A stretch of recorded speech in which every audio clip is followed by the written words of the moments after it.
This thing on? Good morning, guys. Welcome back. Happy Monday. You made it. Hope everyone had a good weekend. I had some fun. It was a pretty rainy weekend here in the city, but we make things work. Today, opening very steady, break even on the day, sort of how we finished on the day on Friday. Even though we were still moving through all-time highs, we were pretty steady. We were not really doing too much overall.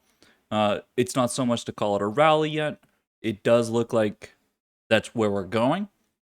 We do have some things this week. Again, most of our economic data is out of the way. Now it's just going to be mostly based on what the Fed has for an opinion.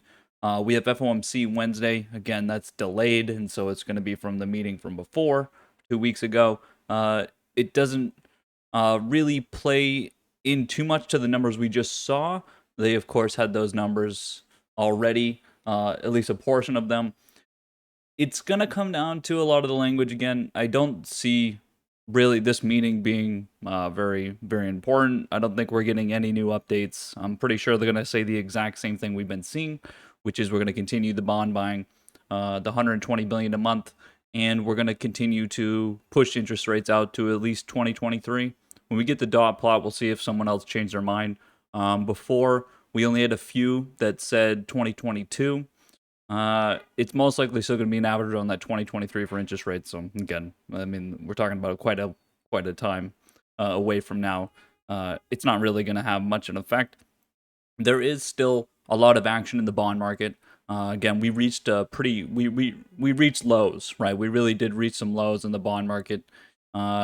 Seeing some rally come through there. This again could be some positioning by the so-called bond villains to get the Fed to say something.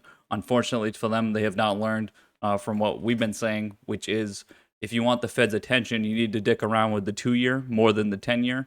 The 2-year has not really been hit hard enough for there to be action taken by the Fed.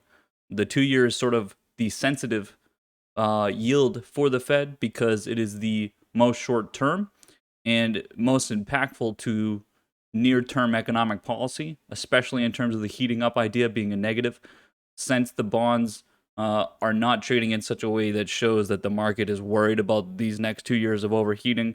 The Fed doesn't need to do anything, and they keep saying what they're going to say. Right, 10-year has no effect because the 10-year can change in a year from now. Right, the 2-year can't do that because someone in a year from now is not going to buy the 2-year if it's fucking junk. Right, but that's not the case right now.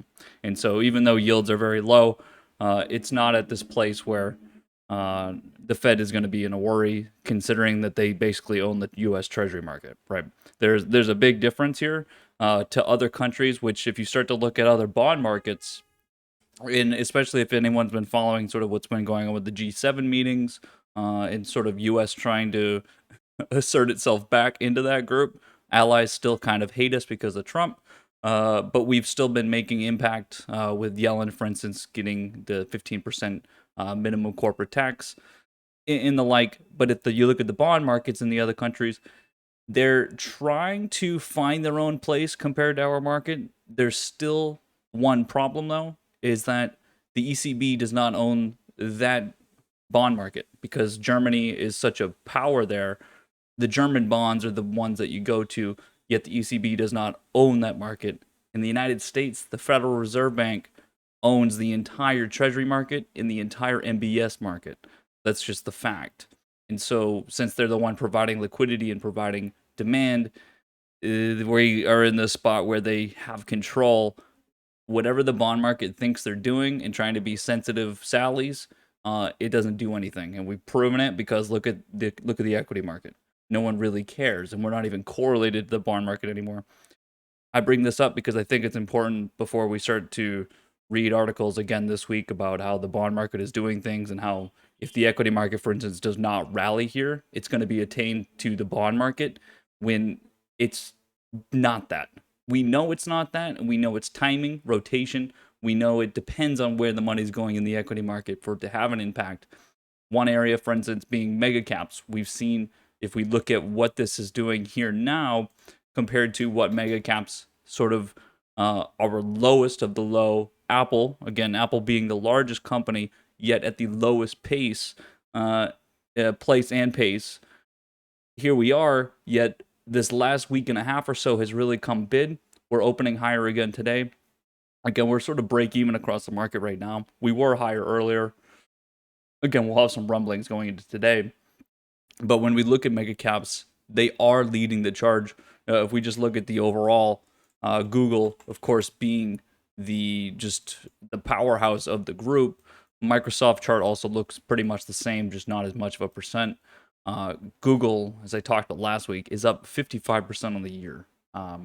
That's that's pretty disgusting for something this large to continue to grow. It's important again to put everything together, and what we've seen. We talk so much about the economy reopening and inflation. What we usually forget is that those at the top are going to grow much more exponentially than the rest, right? The idea of, remember when we were talking about a V-shaped recovery, K-shaped recovery? This is basically like a Y-shaped recovery, right? Not a K. Yeah, I know there's some that are, on the downside. But this is basically a Y-shaped for just the megas, right? Everything has gone to the top. There's nothing even close, right? It's not even close. And we've seen it in just about every single industry that the largest companies survived COVID the best. They were able to acquire other companies, sort of M&A approach. We saw this in energy, for instance. We've now seen it in we can say it in tech giants, but that's been an ongoing process. But we've seen it in sort of this communications, broadcasting rights sort of space as well, right? A media conglomerate idea, and then also those holding companies, right? These mega caps are basically just holding companies, which is why Google's Alphabet now, right? But we've seen this in things like BRKB as well on the value side, things that are sort of just own everything, right? A piece of everything. If you have a piece of everything, you get a piece of all the action, and you can put the money where it needs to go. What's going on right now? You want to spend your cash. Everything is about spending cash right now. That should lead to this next rally here. If you read last week about what some of the banks were saying, we've talked about this a little bit, when they first came out on earnings a month ago, saying, listen, we can't even take any more deposits because we actually can't spend this money fast enough. And the problem with banks is that the more the more deposits they take on, the higher that reserve number is, and the less profit they're technically making because they have money on the books that they're not making money on. They're having a problem making any more loans. This comes with the interest rate problem. Again, banks like higher interest rates, so they can't even make enough loans in time with the capital that they have. This again is creating this problem where we need to spend money right now. Every industry is having this problem. We have mega caps with 200 billion plus in cash each. We have the infrastructure side that is getting basically an unlimited amount of money from the United States government. And this sort of extends to what we're seeing in commodities with the super cycle boom, right? Now, yes, it expands to other countries like China due to raw minerals and the way that works. Places, I mean, we can go into some weird political sort of discussions of how Venezuela has the largest raw, mineral reserves in the world, and possibly there's angles there. We've talked about sort of what's happening in South America, Latin America, and how we've sort of taken over this approach that there are deposits there the United States would like to get their hands on. The government can't just go in there. It's a little late to be going, bringing new Iran-Contra sort of scandals on, trying to take reserves from other countries. So why don't we just have private companies do it, right? And so we've seen things like Tesla open up lithium plants, nickel plants, these sort of things, right? Those are ongoing things, and we're seeing companies here in the United States pursuing ventures like that.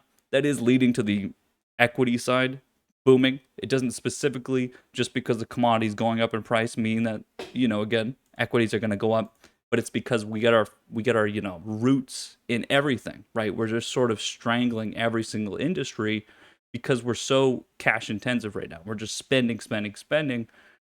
I've said this: if you want to start a startup, right now is your best time because anyone will give you money. It doesn't matter who you call. If they have money, they'll probably give it to you because there's just a severe problem in terms of getting money spent, right? We just have, again, if you look at that money supply chart released by the Fed, we basically tripled the money supply, right, in a very short amount of time. The money's got to go somewhere, right? And the more it gets spent and the more it gets sent somewhere else, again, the problem becomes the exact same thing, right? Which is, again, where we led to giving people money and everything else. We just have, there's just too much, right? This is translating to every market. I talked about it on Friday, or really Thursday. We looked at the SunPower chart. We're looking at clean energy a little differently. I really wasn't sure how I felt about it. And sort of over this weekend, I thought about some more, posted some more charts that are related. We're going to be watching this and seeing if this continued sort of push in price is being insinuated by a pressure to spend money on something that is to come. Again, growth being in, a growth stock being something that's going to grow in the future, specifically clean energy being one that's very dominated by government spending and regulation, and one that's sort of, it's far out. It is far out compared to some of these other companies that are more on a software or really just tech heavy approach that can operate now. If they get money now, they can continue doing what they're doing. A lot of the clean energy side is very, dominated by a timeline that is a question mark, right? Yet we have seen this push over the last week or so that sort of it asks, and it begs to be asked a question of, are we somehow entering a place where we can speculate on the future a little bit more? Because again, we have enough money to spend in terms of a market. We're gonna see, right? It does feel like my mind was changed a little bit last week, seeing some of the prices, because you when you're watching and you're sort of biased against them, like, I'm not gonna buy this. I need to wait and see. And then your mind starts to get changed by watching price, right? I think it's important we, again, whenever we have a bias, we question it. And the bias has been that this is just not something we want to be a part of, because it's so against what we're trading for right now, which is money right now, gains right now, values gaining right now, because it's getting cash right now. Well, if this is getting cash right now, we need to look at it in a very similar way, right? And so we're going to watch it again this week, continue to get a part of it, at least being a part of the option trading side. Uh, and, and we're going to keep in mind that things can be irrational, right? And markets usually are irrational. And markets can remain irrational longer than someone can stay solvent being rational, right?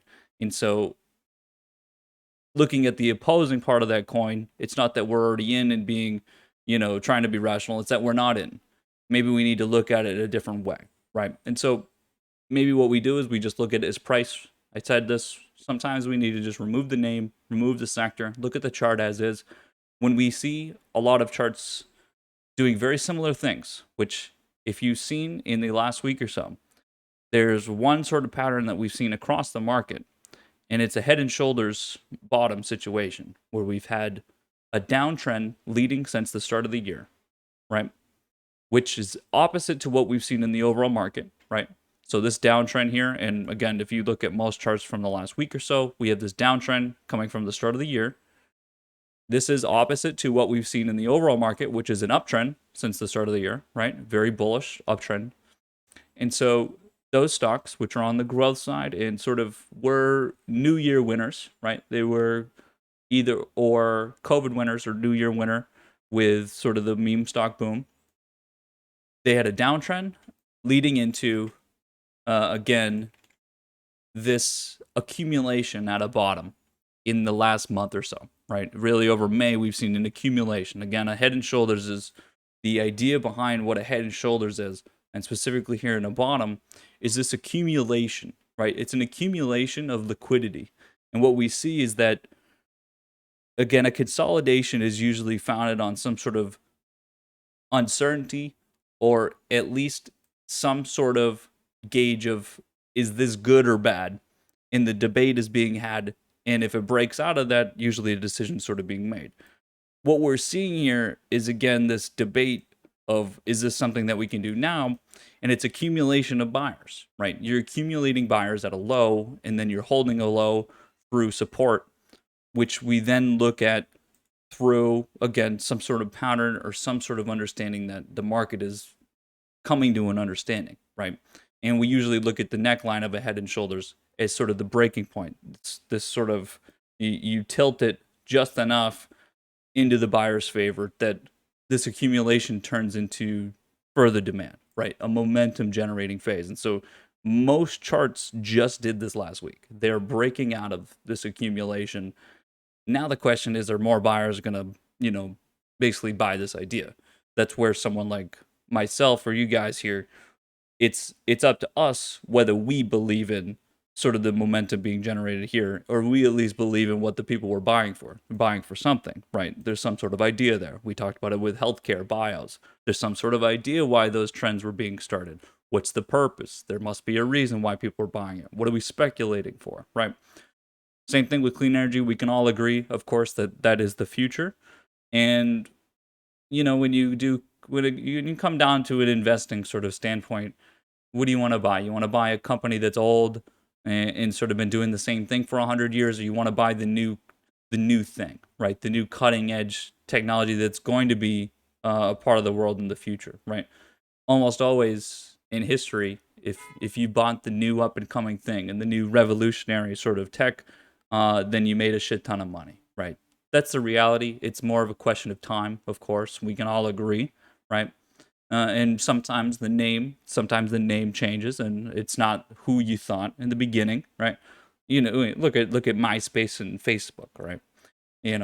These sort of things always come into view, but at the end of the day, I don't think it's that hard to look at the equity market as is now and say, okay, these revolutionary techs and things that are going to change sort of what we do and how we live, get a piece of them, get a part of them, which is why we're part of them before, which is why Tesla took off, right? Tesla barely sold any cars and made money, but yet there's an understanding, a speculation, right? There's giant car companies, yet this company that sort of has started as small and still technically doesn't really make many cars relatively, is still sort of pioneered an idea. And that's all that really matters in this day and age, right? It doesn't matter that, you look at like Thomas Edison, it doesn't matter that he may or may not have created electricity, or that he, stole cinema from that French guy, right? Sorry, French, but, Thomas Edison made cinema. Like these sort of things, it's just who did it. It doesn't matter. It's who pioneered, who started it. They're going to be the ones making the money. It's really not that hard to do the same thing with clean energy, right? We got the names. The names are going to be the same. We've seen it with pot stocks, right? GRWG has acquired everybody. It's really easy to stick with a name, right? Right now, we are all about name recognition right now in the market. Look at how meme stocks came off. We know that meme stocks came about because of memes, but those memes are tied to a name. It's so important to remember that as these things have continued to grow and sort of demand increasing, right? The quantity of demand increasing, maybe not the monetary amount, it's due to a name, right? We've seen blue chips continue to get some sort of favor, right? We've seen these value ideas really take off in areas of places that we know what they are. When we look at banks, it's very specific to the banks, not even to what they do. At first in COVID, it was about what the banks did. Now it's about what's your name. It's always like this, right? And that's where we're going to continue to look for in the future. And again, those are two sort of contrary opinions of let's remove the name, look at just price, but it's still important to, of course, keep it in mind, right? That okay, at the end of the day, not every company is going to survive, and it's a matter of price, yes, and then a matter of, well, which one is going to be the one. Probably they're all going to consolidate into a couple companies anyway, right? That's just how the markets work, right? Not everyone is going to be the next big clean energy company, right? And they may just all get acquired by Exxon and Chevron anyway, right? That's probably the most likely situation. I'd still like to be in those clean energy companies that are going to get bought by those two, because they're going to get pretty significant probably upside on those, right? It's really not that far off to see, right? Again, energy right now has been the leading sector. This morning, again, we're $71 per barrel. We continue to climb. Now, this chart looks like not much is going on. Again, equity differences between the commodity market. Barrels are higher. Equity market is speculating on what's going to continue to happen.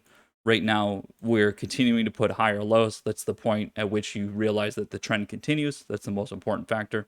Again, we are continuing here.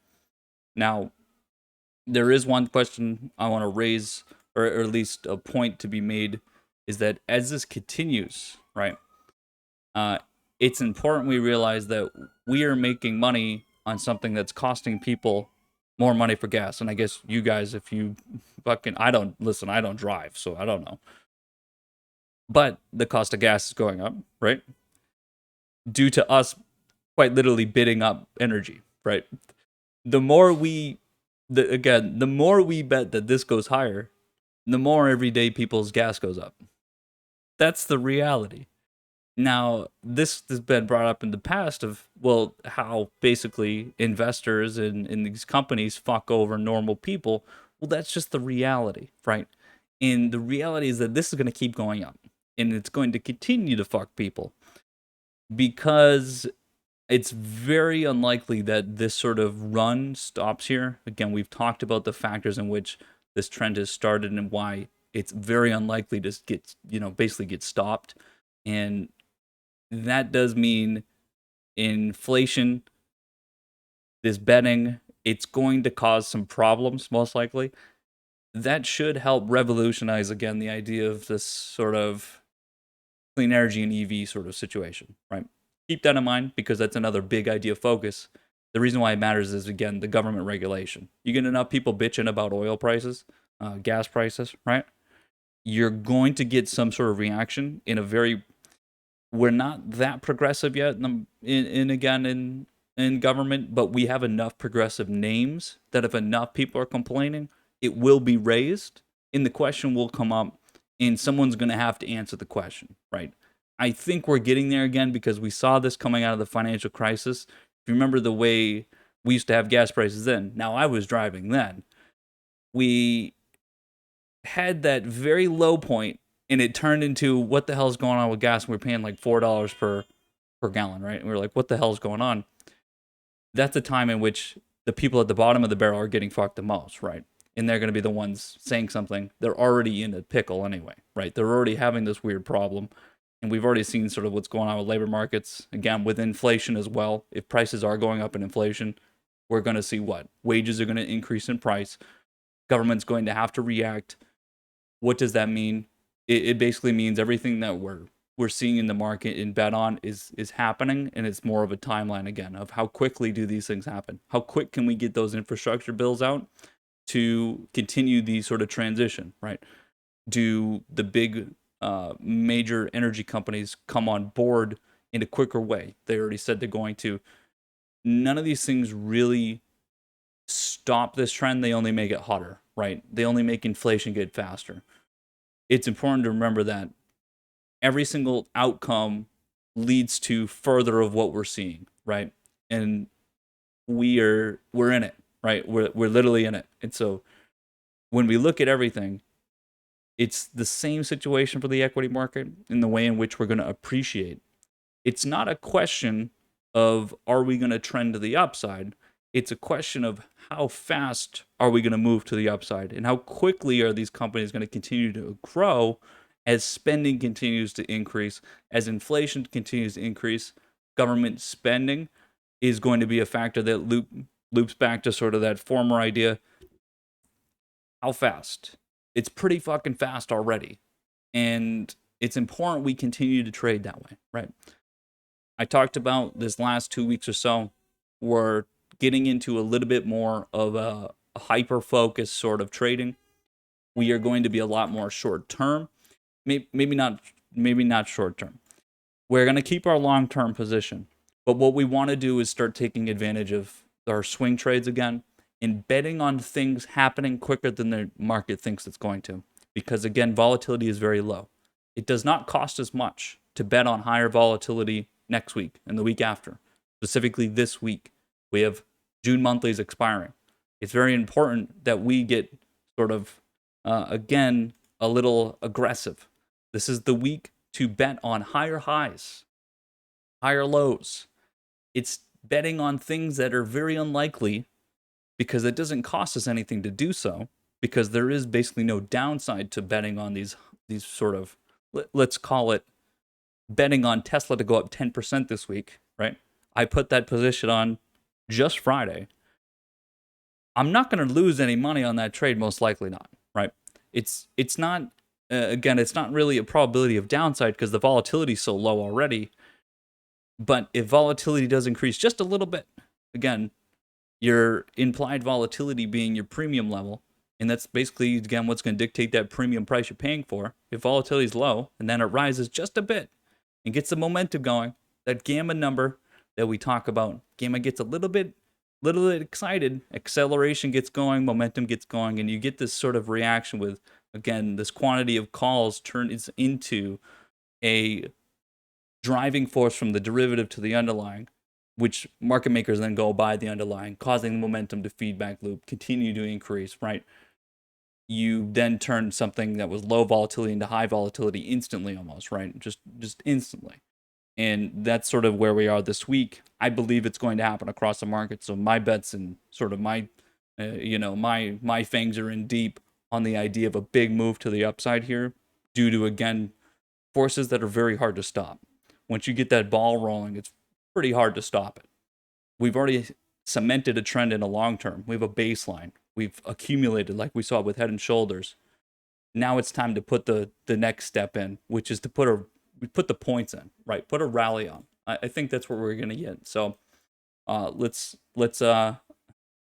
be aggressive, right? Be aggressive, and specifically to the upside. If there is downside action, it's going to be buying those dips, right? If there are dips, then we're buying them. It's not a question, right? It's every time, and it's important to remember that. Look back over the last, however you want to look, since November. If you bought every dip, you made a lot of money. Should it continue because that happened? I think so right now. Yeah, I think so. Probably. Corsair up 30%. We saw pre-market. Bios continue. We saw NVAX is up quite a bit this morning. It has hit some of the other majors, but again, sort of good news for all bios. Again, healthcare side, we've asked the question, we've answered it. We see what's happening. Very unlikely that move stops anytime soon. There might be some consolidating up there as sort of new names come through, but otherwise, a lot of points. With retail stores Tuesday, I mean, retail sales Tuesday, we should just continue to see a move on the consumer side. We've already saw the inflation numbers, which predate any numbers we're going to see from retail sales again. We just had them very recently anyway. It should be more upside on consumer side. Things like K have earnings this week. K is probably going to explode. These kind of things we know and we're already a part of, so keep that in mind. TAN's up 2%, so we are getting that move on clean energy, which is nice. Yeah, we'll see. Again, Mondays we have seen are the days in which big orders are being put out. We're on a weekly perspective. This week might be a little bit different because I'm imagining institutions are aware of what I just talked about. There are a large quantity of calls out there that are very close to being in a position that could cause an upside move. I'd imagine everyone's going to be a little bit more frothy. Try to game theory that a little bit. We could have a lot of different situations at hand, right? There could be a lot of ways in which active players are trying to angle it. We'll see. We'll see what people are doing. Probably around that 10 o'clock mark again today. We'll get a good idea. Energy coming out pretty well this morning. Things like Oxy are up 2%. SunPower is now at 4%. Good job. I guess I'm just fucking on it. I'm obviously just fucking on it. That's a great move. Pretty happy about this already. We do have a lot of different things on the energy market coming together, which is nice. Now, the other side of things, we are seeing semiconductors continue. Obviously, I posted the 3x semi chart from this weekend. It's important to remember how all of these things are tied together, right? How do you make solar cells? By fucking semiconductors, right? All of these things are connected. Mega caps need semis. Car companies need semis. How are you going to build any of this shit? Semiconductors. There's a supply shortage, right? These things are continuing. Keep that in mind, that everything what we're talking about really goes through that. SQ continuing. I did actually plan on posting this chart, an update of the bottom down here, but I've posted the chart so many damn times. But we are seeing it. We just talked about PayPal, how we're in this position. Squaring should catch up. Keep that in mind. Fintech is definitely a part of our future as well. We put it into that discussion again. Meme stocks are continuing to get bid. So again, when we ask the question of can these continue, they absolutely can. So we are seeing those continue to get bid, which is nice. It's definitely nice to always have that extra volume in the market, of possibly producing us some volatility, but apparently the market doesn't think so. Natural gas continuing again. I've talked about this a little bit. I've clumped up natural gas with just our regular crude idea. This again is very macroeconomic in the way in which the United States has asserted itself in that market, and using natural gas as sort of our natural gas is sort of a supply. Let's put it thorn in OPEC side, right? It's since produced this very strange way of providing liquidity to that market that has actually continued to increase price, which again is very strange to think that we've increased supply and prices increasing. I mean, you can go around in circles trying to figure that thing out, but it's happening, in which we've diversified an industry by so much that it's actually providing a higher price, right? Sometimes we see this where diversification leads to higher prices because it has more value, right? We value natural gas higher than again, if you go through the the trajectories of is this good or bad, natural gas is better than coal. Natural gas is better than digging a hole in the fucking ocean and possibly having an oil spill, right? Negative externalities sort of play a part there, so you pay a higher price for it, which is basically our angle, which is what we kind of do with everything, right? We sort of do that with everything. Pretty break even so far. Obviously, some little bit of take profit from the start. We opened higher on the Nasdaq. We've sort of come down. We're 15 basis points. Very nice spot though. Dirty Dow holding as well. It's again dominated by banks and energy. Take a look at banks. Banks look like the market right now. Energy, the exact opposite, right? Again, these things sort of are playing their part. We're understanding them. A few more things on the big idea side. We have G7 meetings still going on. I talked about some of the weird. There's like some weird tonal things going on because again, from Donald Trump to now Biden, it's it's a question of, are we the country of the president, or is the president of our country, right? Like, does the president represent all of us, or is it sort of this reflection, right? I think that's still trying to be figured out by world governments. Anyways, we've asserted ourselves on the financial side at least. There are still talks of what exactly the G7 powers should be doing in terms of the medieval and feudal ideas of world domination. We have powers in the Middle East doing things. We've got Russia, China, again, who think the exact same thing we think, that you guys should stop taking over all this space and doing all these things. We're all factors, and we're all bad. But the aerospace and defense side of things, the sector in the equity market that's sort of dependent on conflict, has continued to boom through every single sort of discussion in the G7 side of things. And so even on, again, things that are maybe more consumer related, things like Boeing, or sort of a mix.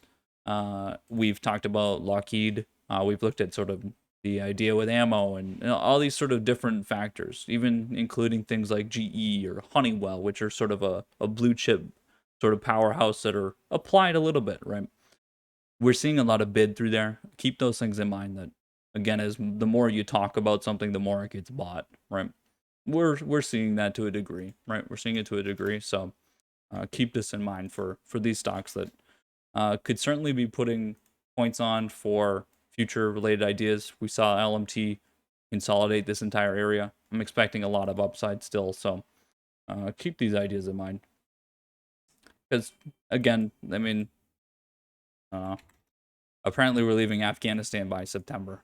Uh, if that doesn't lead to another conflict, then holy moly, did we really do it this time? I don't think so. You guys remember when Obama said we're going to leave Iraq, and then that actually ended up with us entering another one? Yeah, we're probably just like we left Iraq and then entered Afghanistan. We're probably going to leave Afghanistan and then enter what? What are we going to enter now? I don't know. Really, all it means is let's just keep spending more money on our military because why the fuck not, right? And then pay soldiers. What is it right now? What's the entry? 30,000 a year. Oof.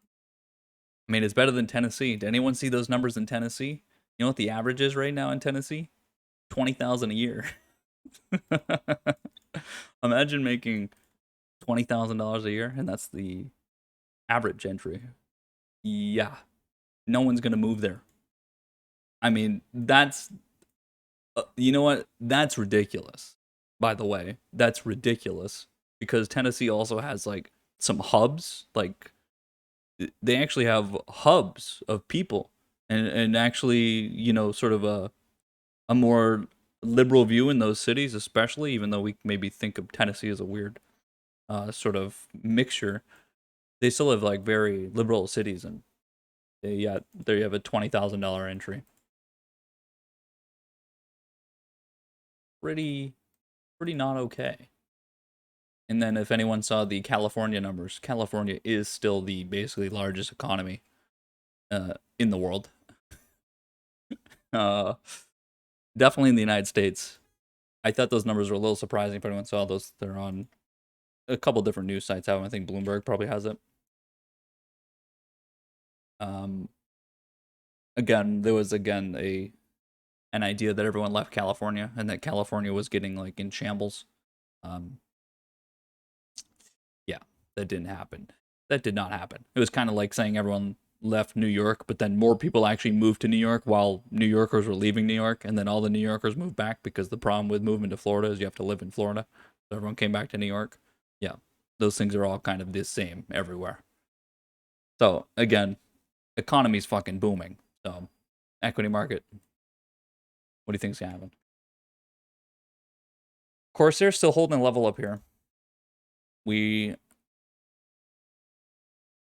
are probably, let's see. I gotta get a new level for you guys. More than likely a resistance. Probably right here. 44. 4460 or so. Also, this idea through the high wick we saw today, about 43 to 43 and a quarter. In terms of support, we have the trend line underneath us, but I guess there's some ideas through here, but not really. Not really. And these, I would just say it's kind of a new chart through here. Kind of a new chart. I would just use the trend line. Very nice chart though. I would say there's still a lot more bid in here. A lot more bid. Let's see, anything else more interesting? A lot of just continuations. DDG continues. We mentioned solar already. SQ is underneath this 227 level. We'll see if it breaks through there. PRTA continues. Again, bio continuing.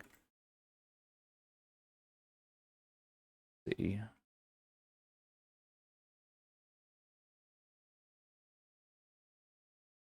Um, I've talked about the COVID winners and Z with 3% or so far. It's, I mean, not enough to make me change my mind so far. I think we are getting some sort of consolidation at a low here.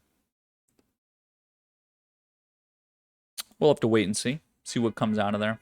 See what comes out of there. Yeah, we continue on oil across the board. Looks very good. Pretty hard to miss those. Neo does continue, so I'm pretty happy with the Neo position. Again, Tesla, Neo, both increasing. The Tesla position I put on, we're now up 2% on the underlying. Nice call. Nice call. Whether we get momentum here is the question. Now, again, you see a lot of charts that look like this. Again, I just talked about Z, COVID winner at the low.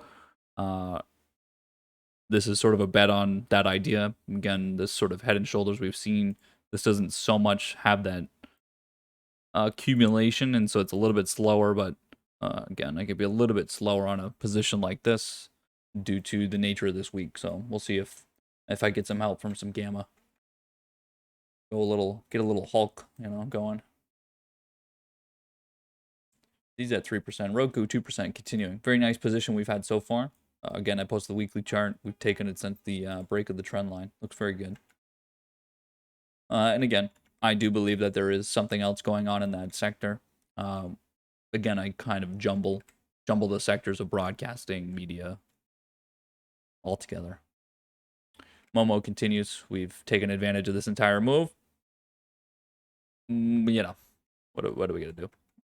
Something breaks, we go with it.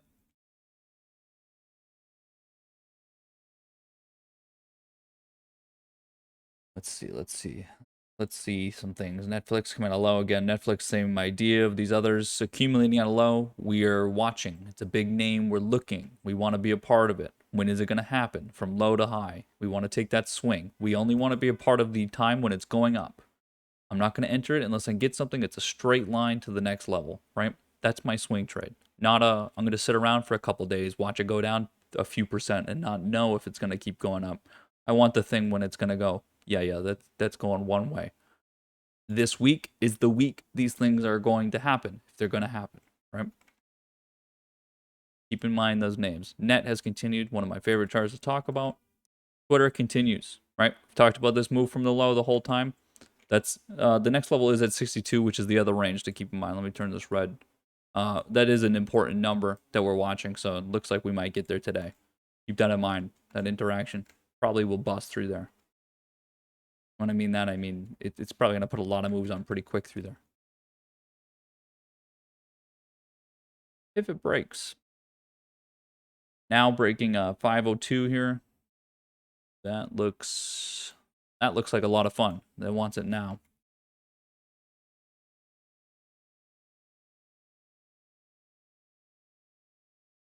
I mean, it's hard to look at these oil and gas companies. Ugh, every one of these charts is just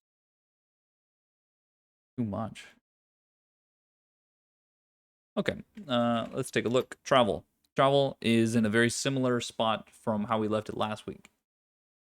I'm still very bullish on this idea happening this week, and I think it's important to continue to be in position here, especially since these are trading in this.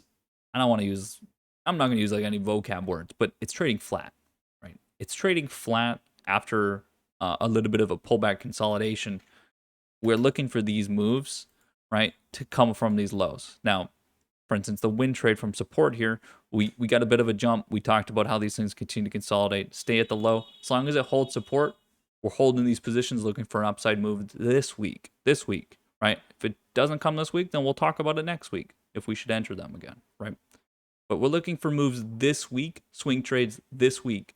So if we want swing trades this week because of an idea we have of the options market, then we need to be in the places which have volatility or are going to generate volatility, right? By the way, Z is sort of breaking through here. So these charts that we've talked about, again, I think that's enough right there. Again, these COVID winners that are at a low right now, all these head and shoulders I posted, almost every one of these charts look the same. So keep in mind things like Zoom, again, we've already been a part of. These are all the same idea. This low coming out of again, we had an uptrend into January, into the new year. Zoom was a little bit shorter lived. This big downtrend into a consolidation and a low, mostly looking like Head and Shoulders. And I'm gonna do the age old terrible trick of this thing here. See this here? Yeah. Usually I'll draw the lines for you, which I've drawn about 30 charts in the last week that have Head and Shoulders on them. Yeah, these are Head and Shoulders bottoms. I just haven't posted them all because I'm only going to post the ones that look right. But they all have the same idea. You can see it on every single one of these charts, right? This downtrend from the new year highs into a consolidation at a low accumulation, right? It's an accumulation of buyers, mostly on the growth side again, right? And get the charts everywhere. They're fucking everywhere. All of them. They all look like this. If it looks like that, then you're probably in for some moves, right? Why does every chart look like this? For a reason. That's the reason. It depends. Not this time. Not this time.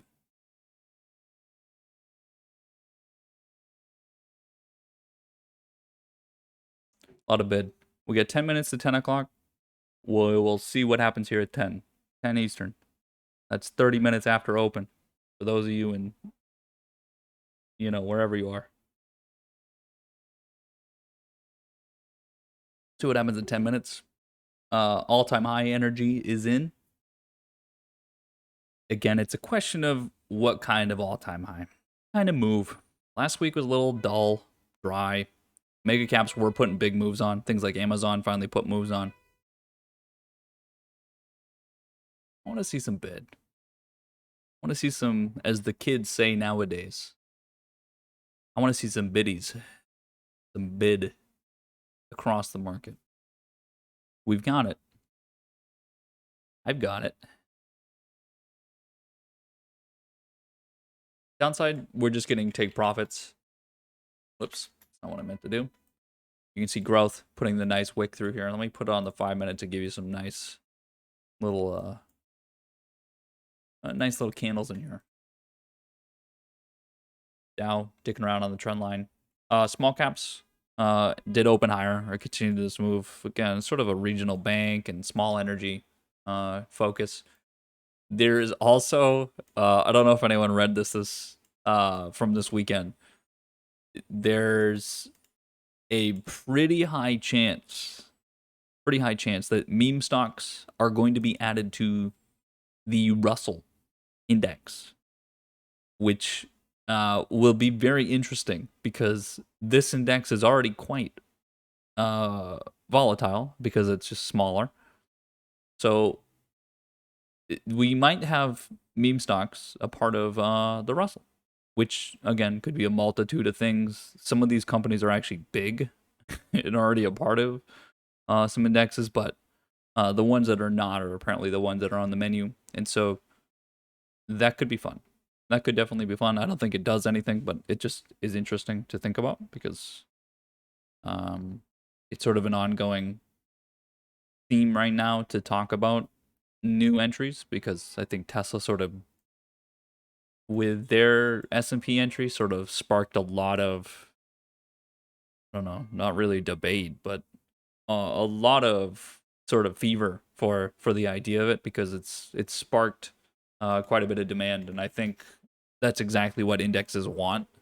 They're so passive focused. Maybe you give a little bit of a active approach, and again, some of these companies have increased thousands of percent. Indexes are not opposed to making 1,000% on one ticker, right? Even if it only makes up a very small percent. So that's apparently coming this week. So very interested to see what happens there.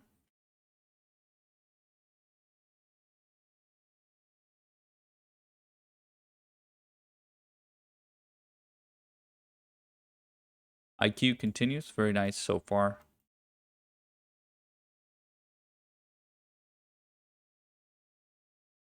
Right, we're looking. Now has continued through that trend. Hey, turn this bad boy green right here. The old boil long term. Again, natural gas, the UNG chart. This is the 3Xer boil. Um, no specific reason why I chose the 3X here, but just in a more aggressive mood. Might as well throw the 3X on there. What do we gotta do 1X for? What are we? What are we, children? Very nice move so far. You can see the tightening when we look at this chart in a more daily, longer term view. You can see the tightening that we have through here. That again leads to some sort of move. Which way is it gonna go? I mean, it's just so much more likely to go one way than the other, right? Upside. This is about as tight as you can get. You can't really get much tighter than this. Again, the spread needs to be broken. You can't be just at an equilibrium forever. Especially when you're posting higher highs and lower lows, higher lows still. So should be seeing a move. A few minutes to 10. I think we're getting it. I think we're getting it right now. Right at 10. Apple's at 1%. Tesla's at 2.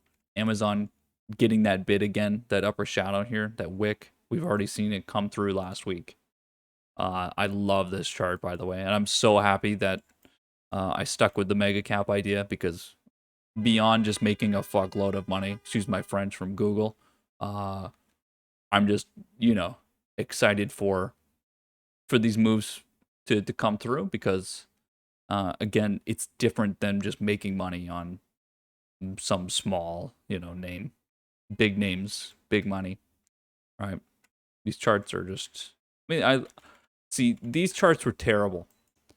These charts were terrible. By the way, Apple testing that support right now. That's a great move right there.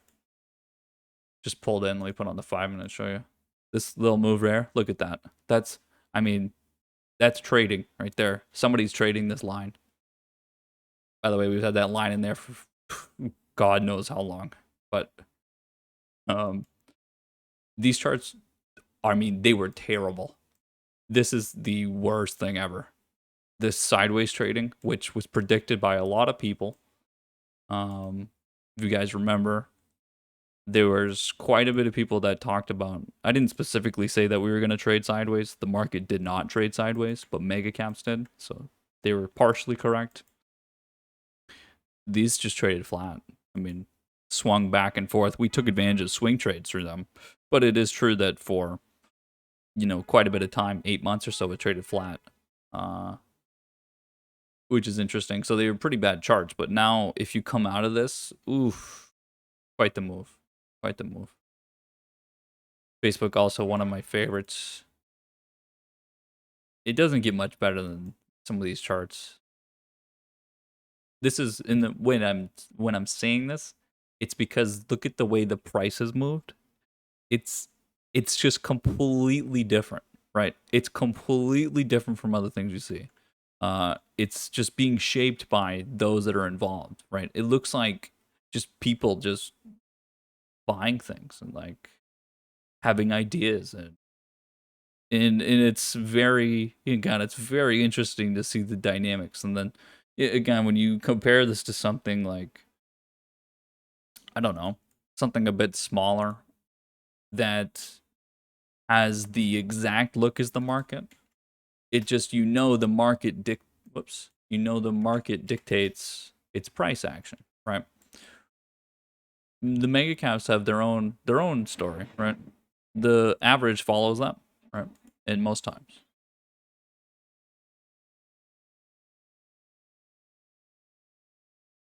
Nice consolidation so far from the opening move on Tesla. We'll see if that comes through. The contracts are picking up a little bit. Anybody that was looking at those might have an idea of where I'm at. Not bad so far. Apple is coming a bit off that, so great bounce through there. It looks like we're about to get everything again. This 10 o'clock mark coming through, pretty nice timing, wouldn't you think? Amazon, same thing. All of them. Look at that spread by Google. Nothing better than looking at a Google intraday chart that looks like, what is this, connected dots? See ya. See if we get it here today. Get the start at least. Again, the Nasdaq chart really being the sort of the forefront of this. We sort of saw this on Friday as well. This chart means a little bit more than the S&P in terms of the at least influence. Just put this here. You can see you're right here, right? You're like a quarter of a percent, 25 basis points away from the high on the Nasdaq, which it was not very long ago we were saying we were 10% away from the high. Not really 10%, but Apple was at least. This is I think it's again it's really important to again understand where we're coming from when you should be involved. If you're just buying for the first time, you missed out on everything else. It's not a bad thing to be buying here. You should be buying here, but it's a lot better to be holding a position from before, or at least taking some of the profit and transitioning it. Right? It's again, I think it's really easy to look past the things that happened before, but it's so important to learn from it. And it's one thing to be looking back in hindsight and saying, "Oh, again, if we never had any opinions back 3 weeks ago or a month ago on what was going to happen, looking back in hindsight and saying, "Oh, we should have bought those lows," is just ignorance. And those are hindsight Nancy's that are going, "Oh, well, duh, of course I bought those things." Like, see, like, and they're making up stories, right? It's important to understand how we take advantage of a time when we're at a low and we buy on the dips, because we say we're going to buy every dip. We're going to buy every single low that comes in because that's the market right now, right? And then we specifically angled to mega caps, right? And we held through so many lows. Apple and Amazon have barely moved still, right? They barely moved. They're only just getting going. We held through all of this, right? All of this here. But guess what? You paid for it, and you really weren't getting hurt because the other mega caps were fucking launching, right? They were gone. I mean, these things were gone. We avoided Tesla until just fucking Friday, but again, you gotta take advantage when you can, because it's so easy to look now and be like, wow, things are pretty bid right now. EQOS from this weekend, 14.5 today. Nice one. Good call. MSTR. Nice one. Really makes you wonder. This is a pretty open range. When you find a chart that has a pretty big open range like this, again, another one of your charts coming from a down low from the start of the year, you know what happens when there's a support and a resistance this far away? Yeah, price moves pretty quick. Pretty happy with about everything, and I'm happy with the aggression. I'm happy with picking up the pace a little. I'm not going to sit on the sidelines, watch money go away. Something's on the table, I'm going to take it. Nasdaq looking very good so far. Mega caps just look phenomenal. Really, really looking good. Okay, 10 o'clock. Let's see if things change. Adobe continues as well. Again, one of my long-term charts and ideas has continued to move, breaking out of this whole consolidation. I don't have the lines on the chart. I posted the post on the list plenty of times though. Again, it's just a little too messy to look at.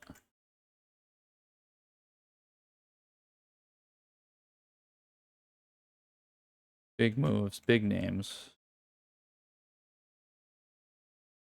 Travel is picking up on a couple different areas. The PLYA chart is coming through into the channel now, which, oh goodness, we could be getting some moves on something like this here. How far is that? That's pretty far. That's about 25%. Holy moly. Oh.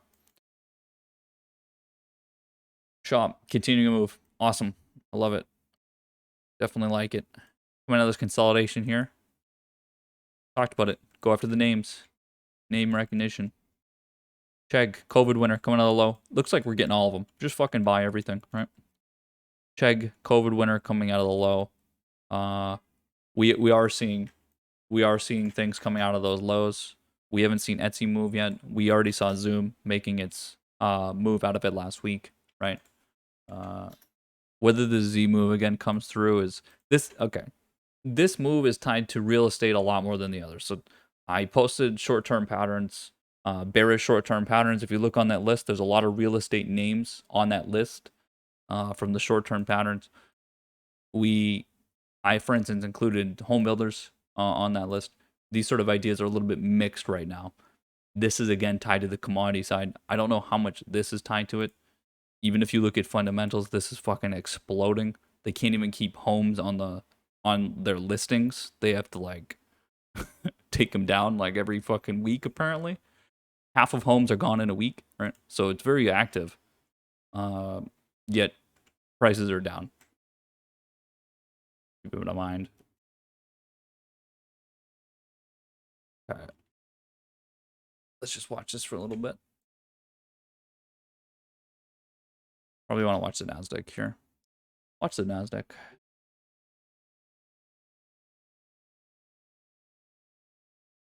Let's see.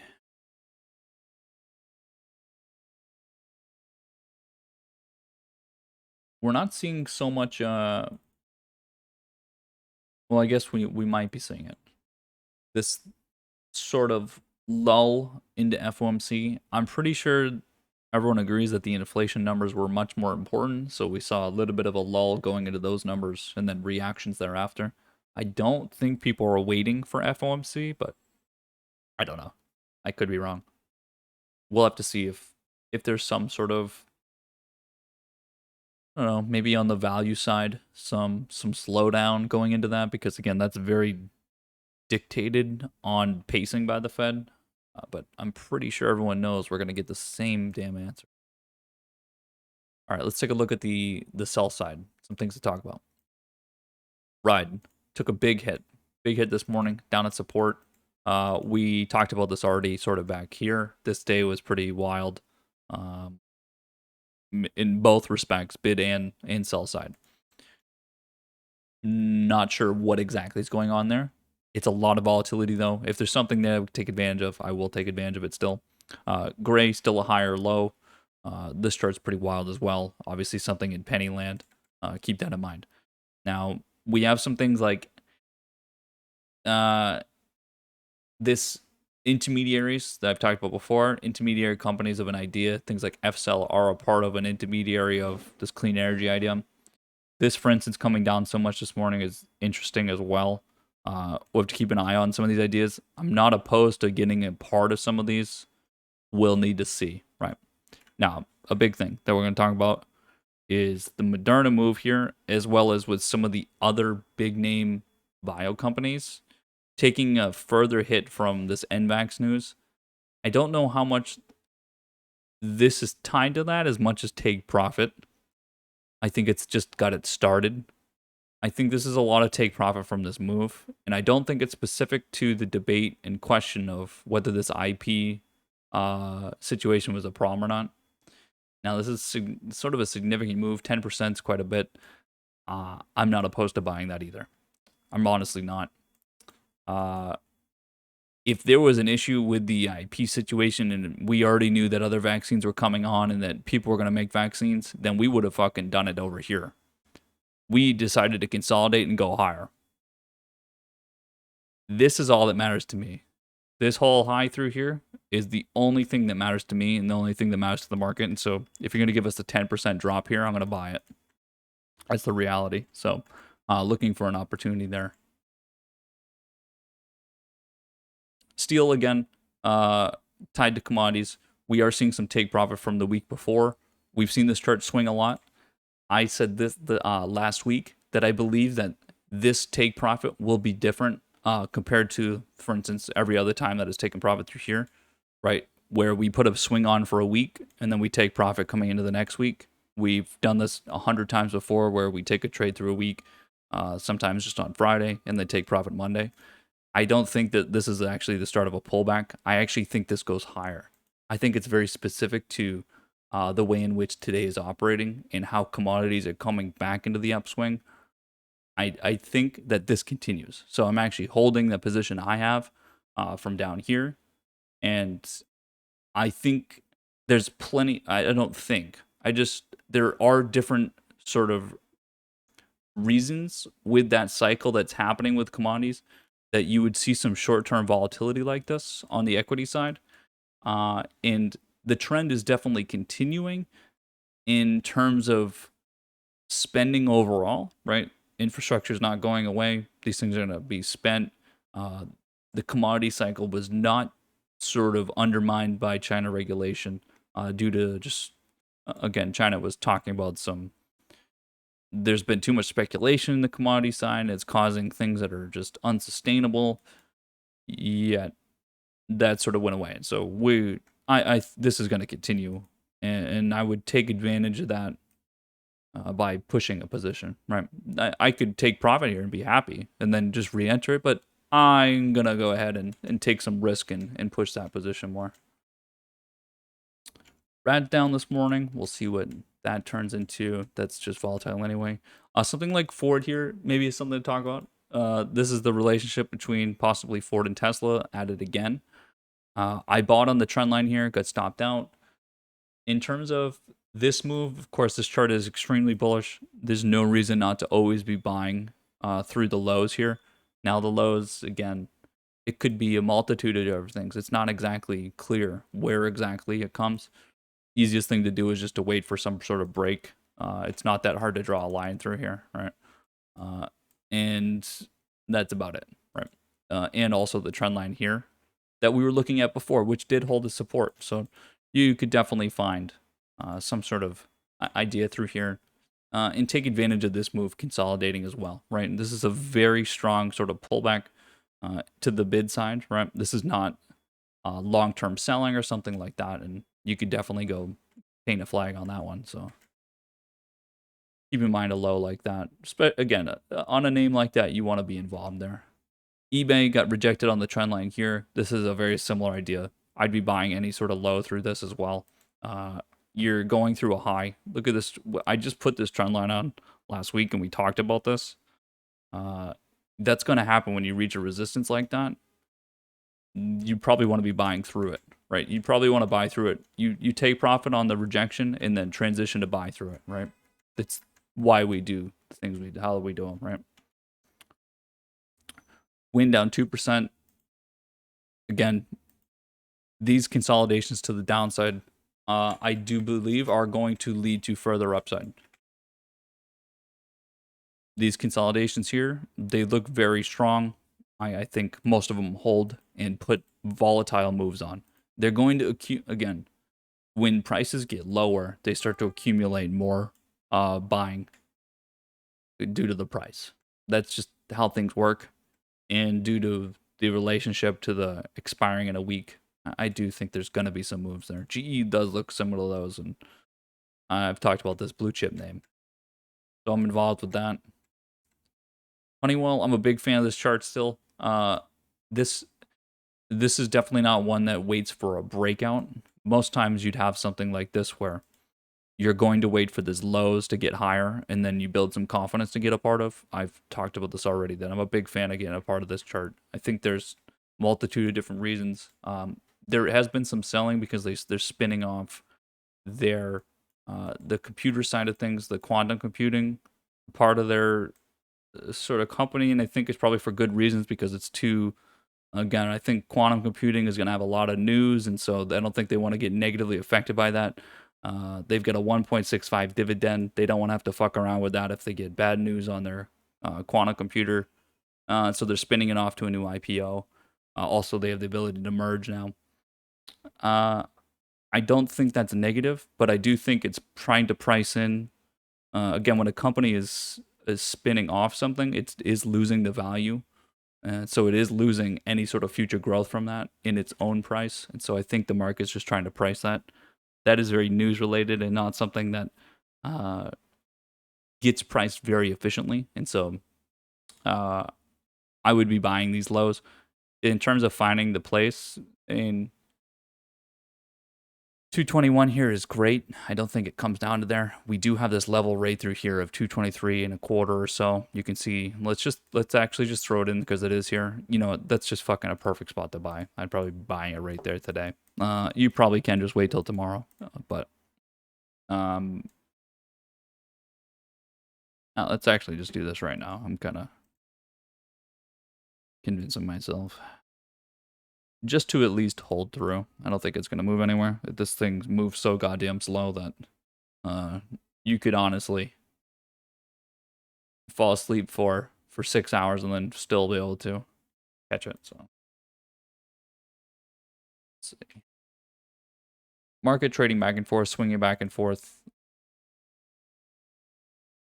We are getting moves like every which way. So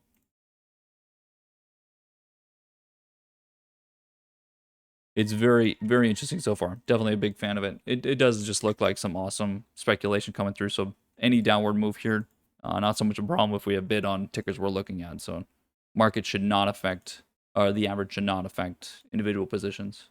It would be the other way around. Wraps at 9%. This is still going. The industrial side still really taking off. Are we what are we doing here? Are we getting a push back in here? Let's see if banks start to come bid here.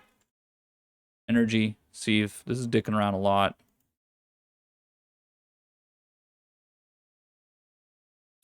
See what we got over here. Yields continue to rise. That should be money coming back through. We didn't really mention the dollar. That should lead to this coming back down as, again, bonds get sold, turns into the dollar.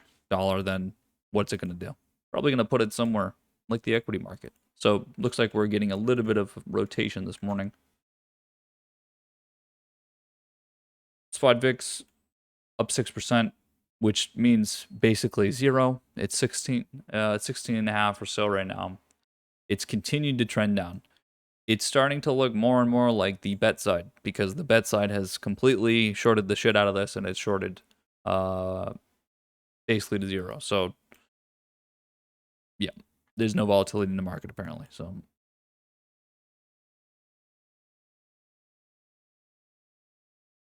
see, Nasdaq still looking great, looking very good. Dow, questions about a pause, I guess, in value. We'll see what this looks like. Again, we talked about this last week. There's a big transition into being riskier buying. So that's on the growth side, right? We've changed up our tone, been buying a ton of growth. Important to realize what that does to the average here, specifically with like when we look at like the Dow as an index, and it's hard to put the pieces together because we look at energy, and energy's been booming so much, and banks have been booming. But again, the way in which that average changes is it's just hard to put it together. It's some names will continue, but some of the average will start to fall off as some of the others drag it down, right? Some of the lower gaining value positions are going to take profit and exit to go enter growth because it's money. If you're in the market, you're trying to make as most money as possible. You're going to do some sort of analysis and say, okay, I can make more money on mega caps right now than some dumb value ticker that I'm just trying to get a dividend from. Okay, then I'm gonna go put it into growth. You take it from the bottom and put it to the top. These things are happening right now, and that's exactly what mega caps are. It's important to remember that's my entire argument for buying them, is that you put your money there to fucking make money with your money. That's the point. You're not sitting there trying to collect a dividend for the next couple of years. You're betting on something happening right this damn moment. Even though it's based on an idea that should happen in the future, you're going to make it right now. And so you're seeing things being taken out of that. And if the easiest way to look is just look at gold, right? I didn't really mention this morning because it's coming up right now, but this sort of take profit through here on something like gold is the easiest thing to look at. Is that, okay, my money here has been trending up pretty nicely, but you know what's a lot faster? For instance, if you take a look at this low to high here, it's quite a bit for gold, but again, this pace is very slow overall. You know what makes a lot more money faster? Tech does. And so you have things like take profit on gold to go put it into fucking tech. With that relationship is direct. We know it's happening. We can see it happening because we don't see things like the dollar changing, right? And so we know there's direct flow. right? We watch it, right? We can see how much gets taken out. We saw things like Bitcoin, right?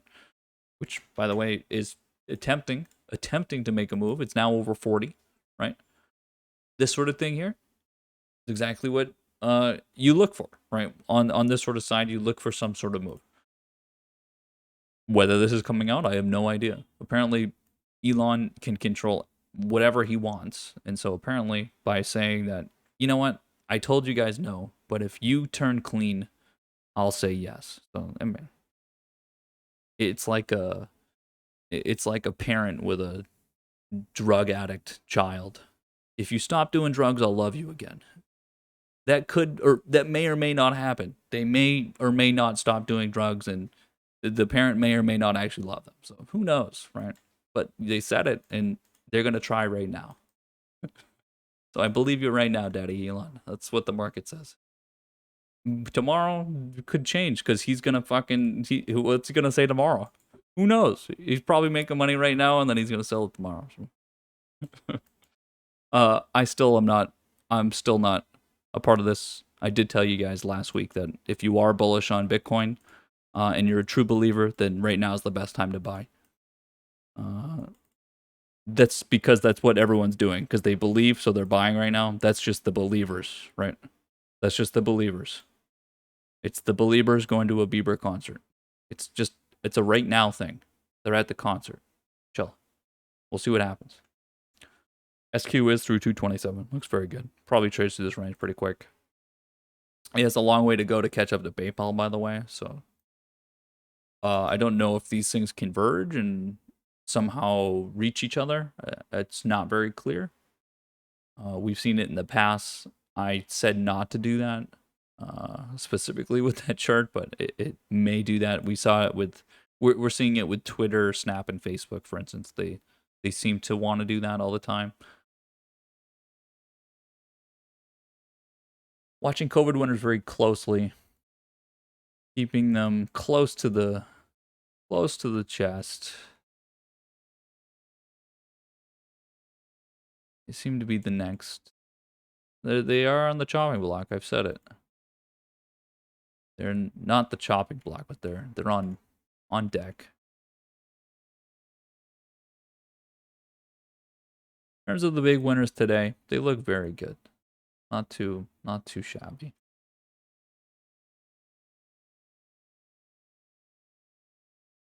It's so funny how much bios are still up today, even with the Moderna move. All of them.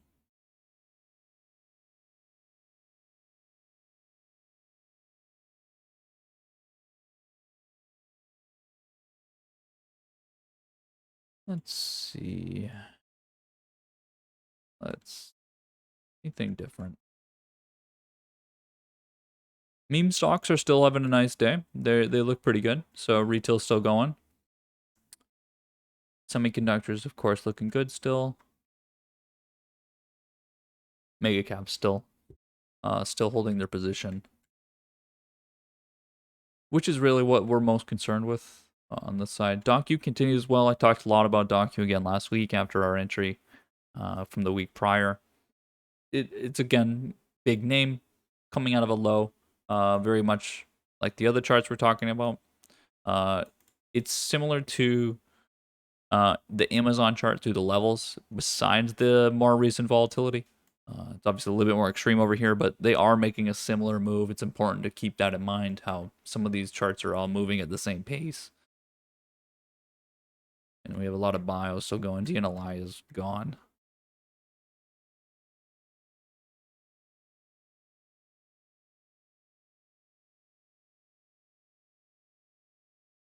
In terms of TTM,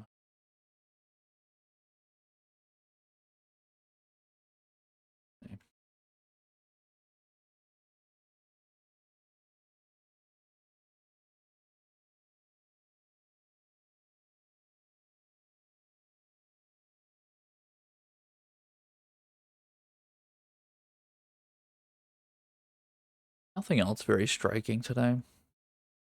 No sector or anything else.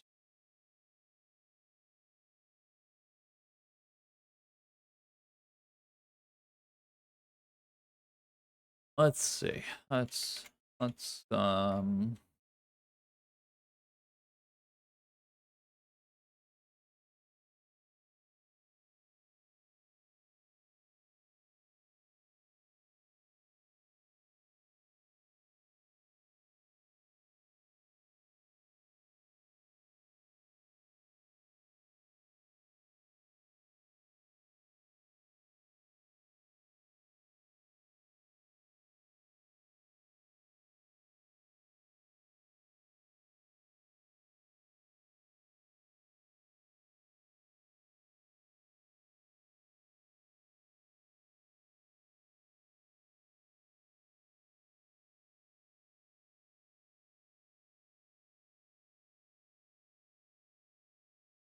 Yeah, it's just mostly the continuation of the consolidation that we saw from last week on the value, like on a more average value side, the side that does not move very quickly.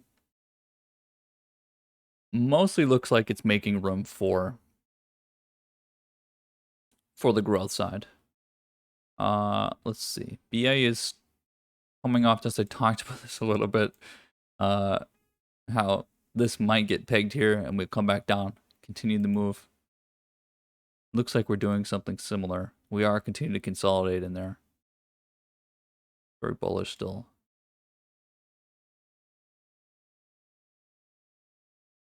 Pawn stocks still trying. They are still trying. So retail is still involved.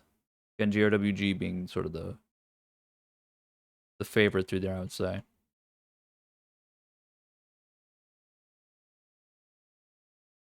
Okay. Well, we continue the trend. That's what we've got. We are a little slow. We are a little slow.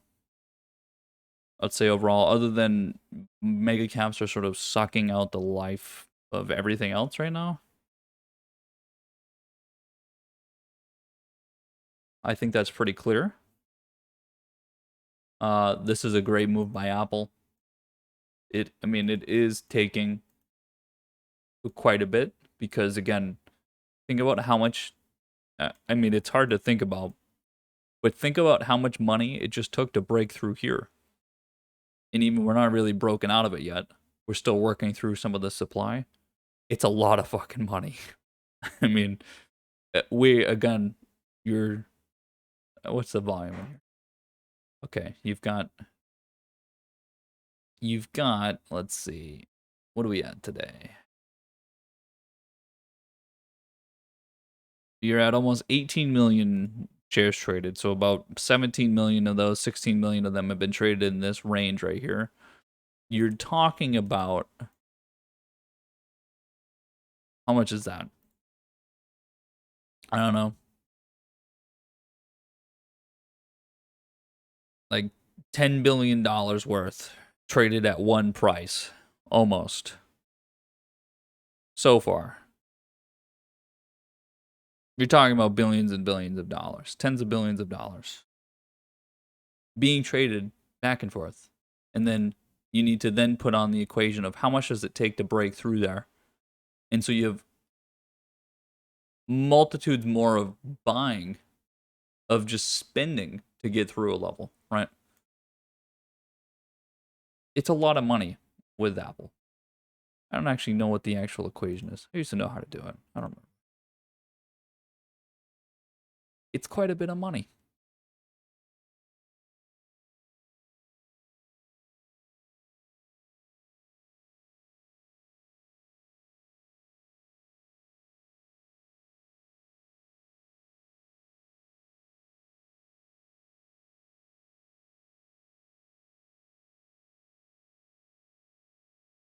Interesting that this chart looks like this today, at least. I guess it makes sense. NVIDIA is a little slow. NVIDIA again being our sort of our winner here. Again, the question of AMD is, if you could answer this question, figure it out.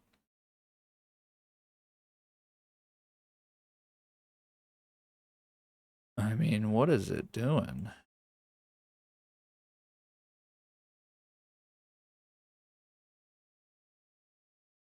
What is it doing? I don't know. It's hard to look at this chart. It doesn't tell you anything.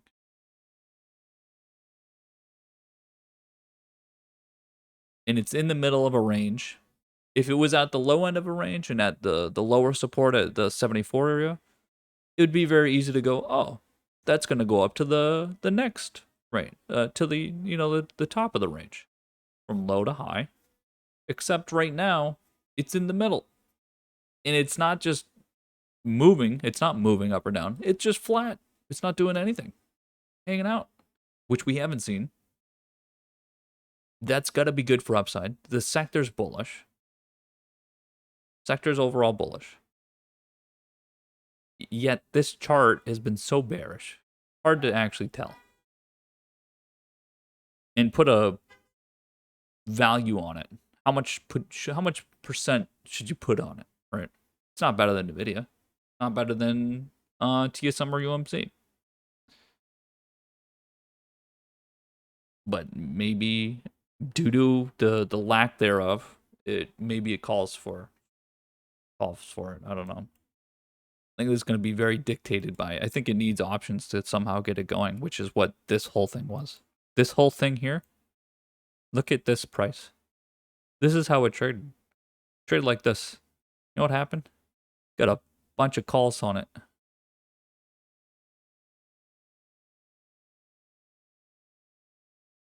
I don't know. Don't know the answer to that one. I just think it goes up. I'm not confident enough to put, the ultimate position. AMD.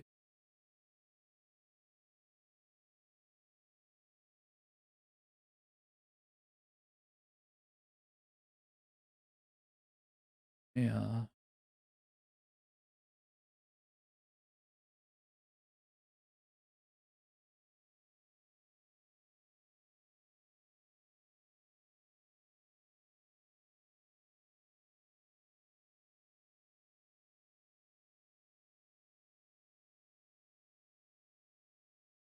Okay. Nothing new.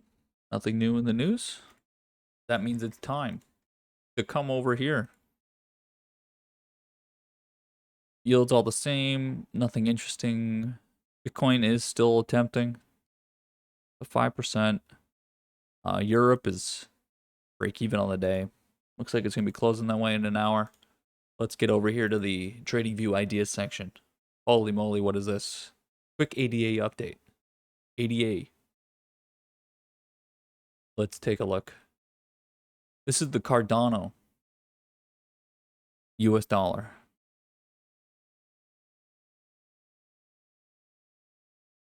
I mean, my eyes are bulging out of my head. I like the colors, though. It's kind of better than the other ones. This is volume. This is the volume moving average. Oh, okay. This is for beginners. We got our Bollinger Bands, which tells us almost nothing. Because it's a little too volatile for Bollinger Bands. Always remember. Well, I guess Bollinger Bands will tell you that it's volatile, but you probably didn't need to see them. But remember, when you're using moving averages, you kind of need accurate pricing. Using a 4-hour chart is probably not the best way to do that. It's like, again, using RSI or something on a 10-minute chart is not going to help you. you gotta back that up a little bit. You need more data. Averages don't work very well if you're looking at less data. Just like if you wanted to get find out the correlation between something, you need a large data set. The more data, the better. Yeah, same idea. Let's see. So he says what? It's bearish. I agree. It's down, and it's a downtrend. It's in a downtrend. All I see. Okay, next. Price action study. Liquidity pools. Holy shit, this guy's got my direct quote. Who is this? Is this somebody in chat? Which one of you is option swing on TradingView? As retail traders, we have the luxury of entering and exiting any position with ease. The size of our trades are not large enough to affect the market whatsoever. Okay, it's a little different than mine.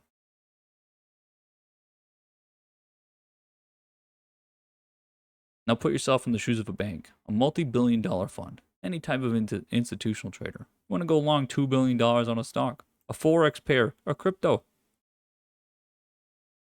You're trading massive size. They're impossible to hide. Okay. Bro. We'll see your aura from a mile away and front run you. I wish I could see a $2 billion trade a mile away and front run it. I'll be honest with you. If I could see a $2 billion trade coming before it came and we could front run it every time, holy, we would be rich. And I don't mean rich, I mean wealthy. So what am I doing here? Liquidity pools. Liquidity pools are areas where we can assume clusters of limit orders, interstops, pending limit orders, by definition, liquidity. True. They're triggered as price trades to a particular area. From an institutional perspective, if price trades through X, buy orders hit the market equals potential short liquidity.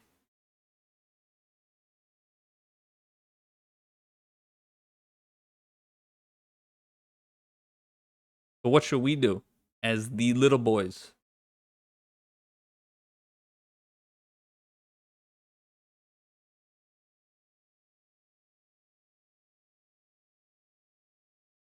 The key takeaway is to avoid placing your stops in obvious areas, as these regions tend to get hunted for liquidity. Hold on.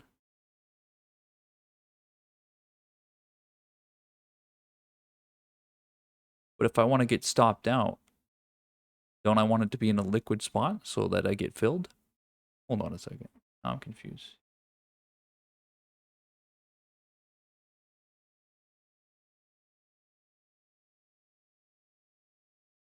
I think there's a good idea here, but from an institutional perspective, at an institution, if I'm making a trade, right, and we need to, let's say a client wants $2 billion, for instance, in this example for a stock. If we want to place that trade, we do not look for retail traders to fill us. That's actually like the exact opposite thing we're doing. And we specifically do not look for areas in which liquidity are going to be because we are the liquidity. We are the one who knocks, right?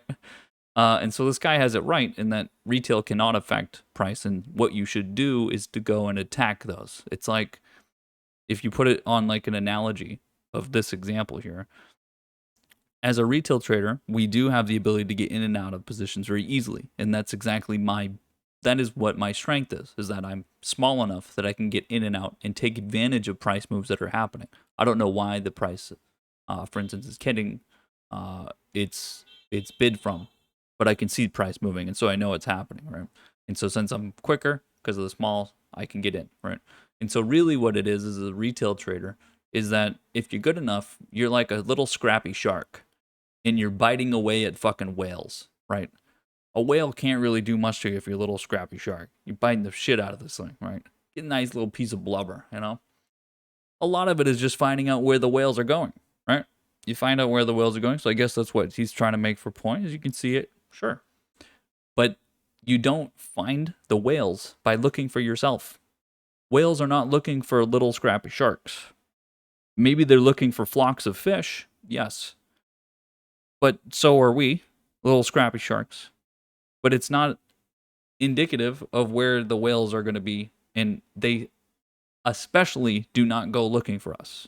And so at an institution, you don't look for retail liquidity. You don't go look for stops. That is almost contrary to what you want. You want them reacting to you. If you're buying a lot of something, which he got right, is that retail traders wait for breakouts. Or at least if something is continuing to go with momentum, they buy it, which is absolutely true.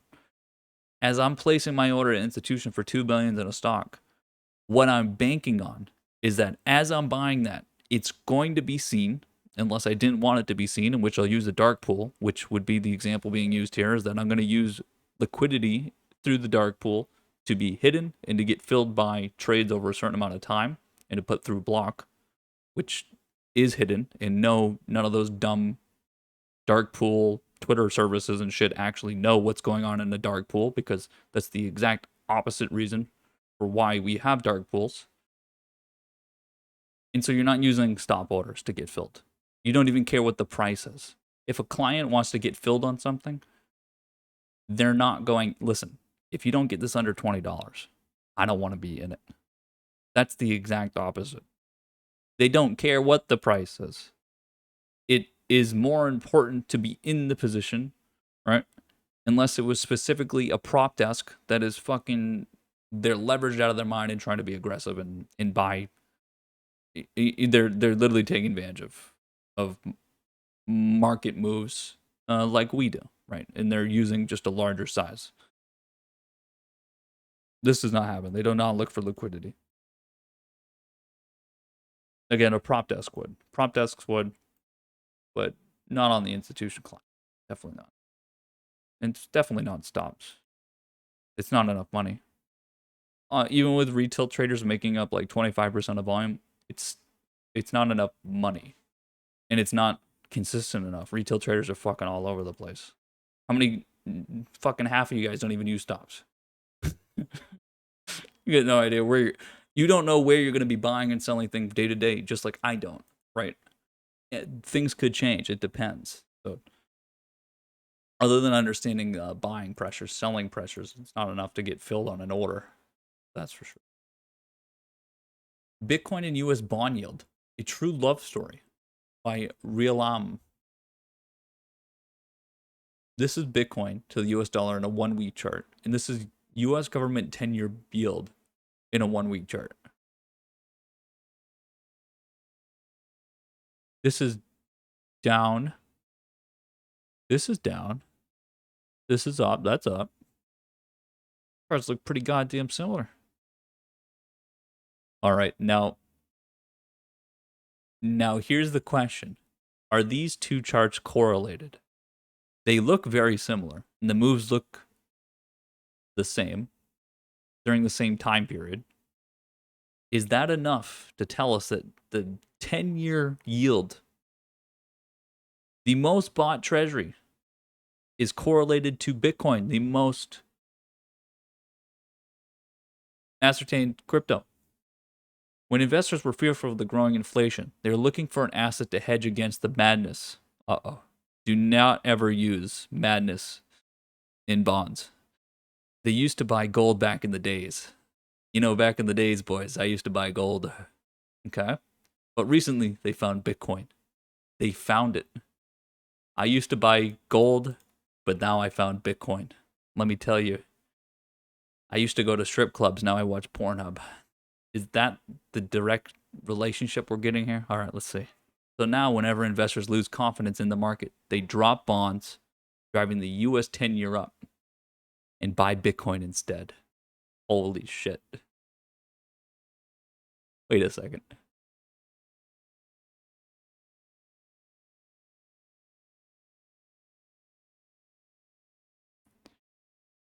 Do you know how much money was sold in the 10-year? We know that Bitcoin, the crypto market got up to about 2 trillion. The US Treasury market is a $20 trillion market. I could definitely see some money going from bonds into Bitcoin because we know institutions are buying it. Okay, let's keep reading. These charts are out of sync and there's some degree of delay between them. It appears that Bitcoin is a few weeks ahead of the yield, so perhaps investors move their money in and out of the Bitcoin before bidding on the bonds.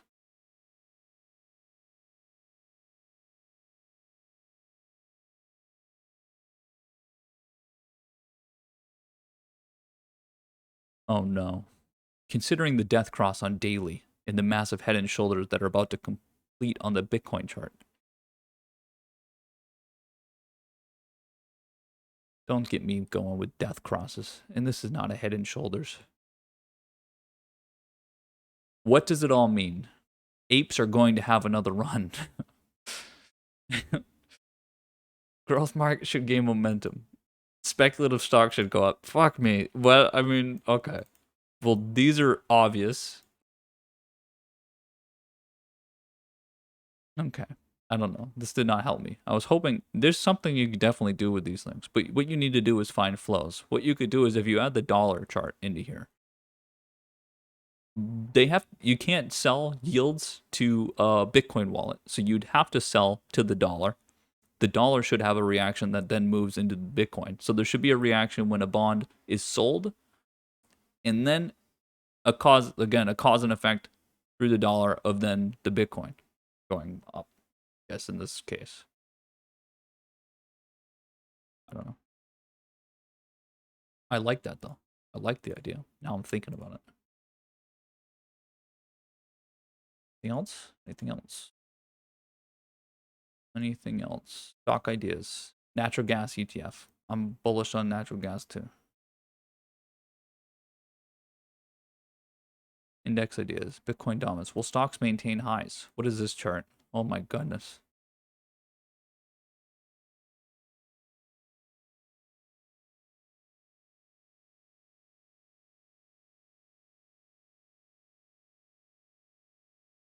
Buying at these levels would be FOMO and would carry significant downside risks. So keep a narrow stop loss if you're long.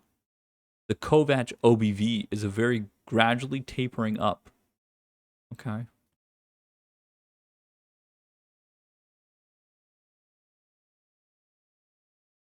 Everyone knows you got to use the Kovac OBV to make your decisions. Fuck me. Okay. That's all we got today, folks. Some interesting new ideas from our TradingView brethren. Market is unchanged, trading flat still. An important note: Apple is holding at 1.5% on the day. Biggest gain so far. And it looks like we're going further bid, even as the others sort of swing around. Facebook continuing to be the sharpest of the bunch, continues to just do its own thing. Tesla has taken a little bit of profit from its 2% gain to start the day. This does not mean anything in here. Does look good for further upside. I'm pretty excited about. Only when I'm in part of it, of course. The rest of the top of the list is continue to hold. We are watching the COVID winners very carefully still today. It does look like more bid is to come. Lunch will definitely be a question. If it's able to somehow make a move through lunch, would be very interesting. Show some, it would definitely show some demand. Otherwise, we don't have much else going on here. A lot of break even. Most of the charts are about break even between this -1 +1 range. Nasdaq now completely break even on the day. 30 Dow continues to get a little bit lower.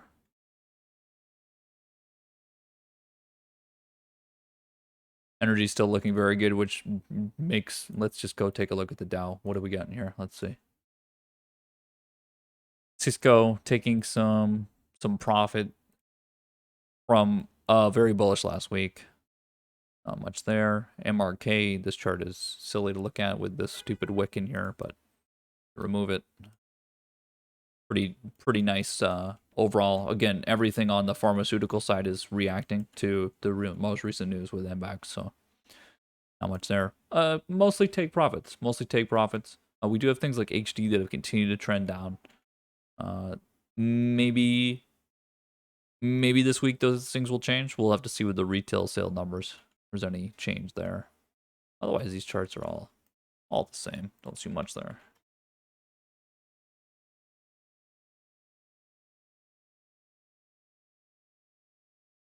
Let's see. Retail traders. How are you guys doing? Still bid. Corsair is, it looks like it's reached some sort of low here today. This right underneath 36 level here. I think that's, let's see.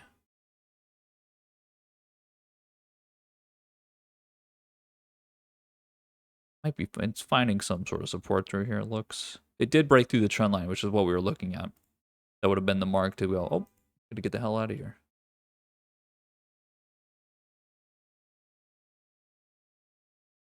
but I'd be re-entering on a trendline break. Oh boy. Oil, oil, oil. SQ back through the level. Adobe continues 3%. Shop continues 3%. Big name growth is continuing. Where is NVAX at right now? Let's see.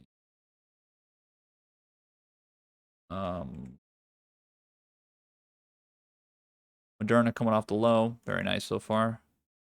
Pretty happy with that one.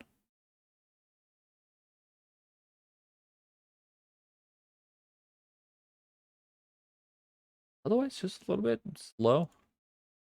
Looks like we are getting the little bit of hesitancy going into FOMC at least. At least on a no rally start to the week. We're completely break even and everyone's still holding and buying a lot of shit. But we don't have the outright risk all buying, right?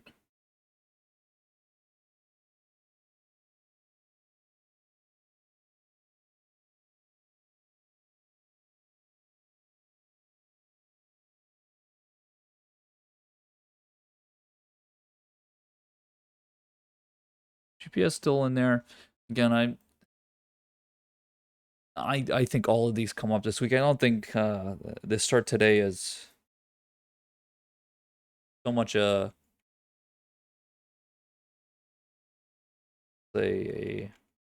example of what's to come this week on the more volatile side of things. And I think mega caps are the best example so far.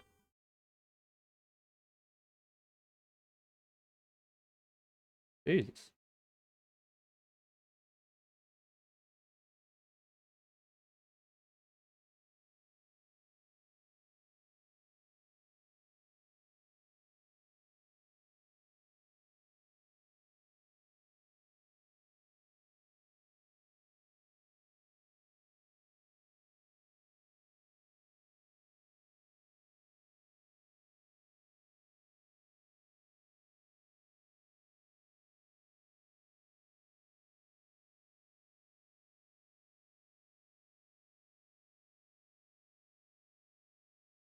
Go Apple. Let's go Apple.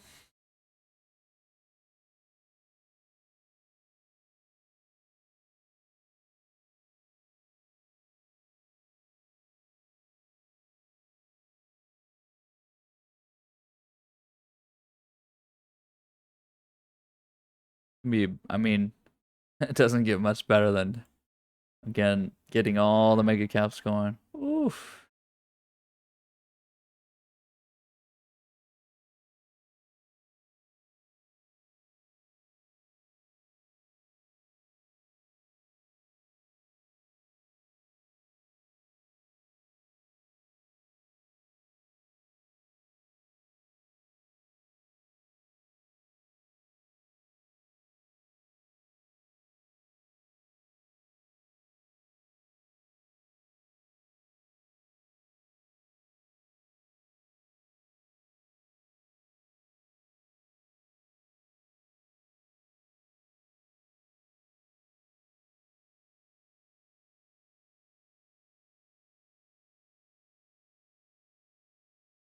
Financial Times has this new section dedicated to chess. Very interesting. They have these little articles that they post. Sometimes when there's matches, like when there's matches going on, they'll post the games and stuff, but they've been doing these little uh posts of old games and little commentaries on them. I think it's very interesting. And little puzzles. They've been doing basically just putting puzzles on and then there's like some sort of story behind it. It's pretty cool. Big chess player, so.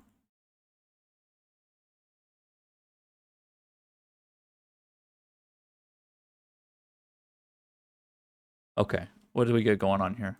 Again, this is uh this clean energy idea is not going on. And we're seeing it in other things pick up. We don't have things unplug getting going today, but it doesn't need to all be across the board, I guess. Again, it's about seeing the trend. The trend's on the upside. Something like Blink today, put these points on. I think it's sort of indicative of some mentality. Now, the question still is how much is it retail? Yeah, news with Blink, the spoon. But it's just how much is retail here? Just hard to tell. On these side of things, it's easier with like the big solar companies and then things like Tesla, Neo. It's harder to tell with some of these. What is Blink size right now? It's under 2 billion. It's just too small to tell. Joining Russell. Yeah, see. So see how funny that is that I just mentioned that this morning. Were there I didn't see what other companies were being added. Let's take a look. Take a look.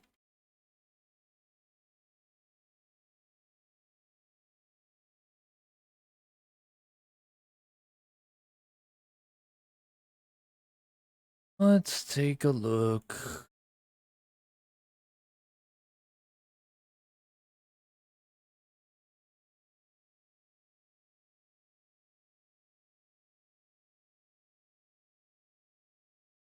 I think it's more of them are coming towards the end of the week.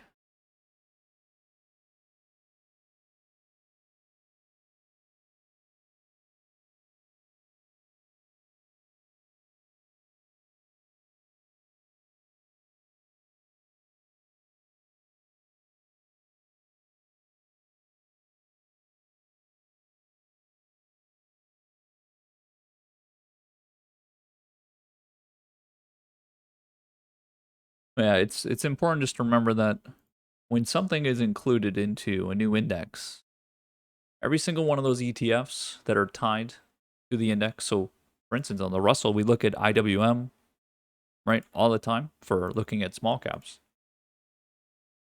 This here now goes and buys Blink, right? And so that's where that bid comes from, which is why I talked about the Tesla dynamic of when it got added to the S&P, you had this very strange moment of what the hell is about to happen, right? We didn't know it was going to happen, and it turned out being just exactly as expected, just a bunch of buying leading into the event. So again, it makes sense. And then it's a question of how many other companies are going to get added to the Russell that are what we consider the retail tickers, right? Just retail buy them. Which is why this here, this is not specifically the ETFs buying Blink yet. It's possible that they already bought it, which would make the most sense.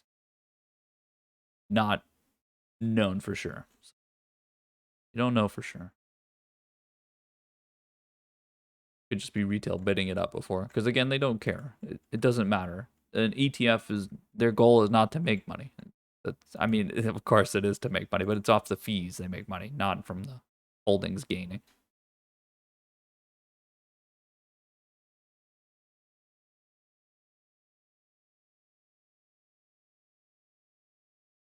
I like it so far. I do like it so far.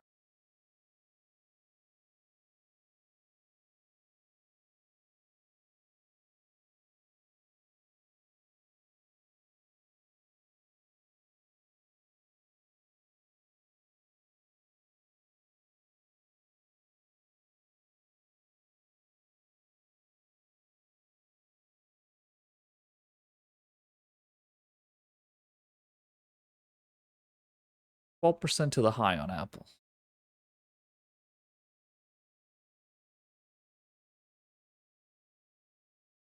It's just so many points. Roku over 4. Position's going very well.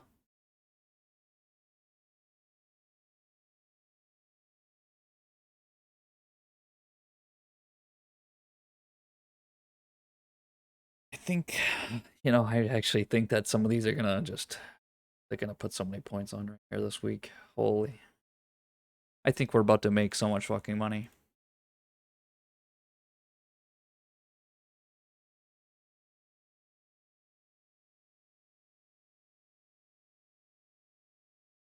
This was already, I mean, it's really easy for us to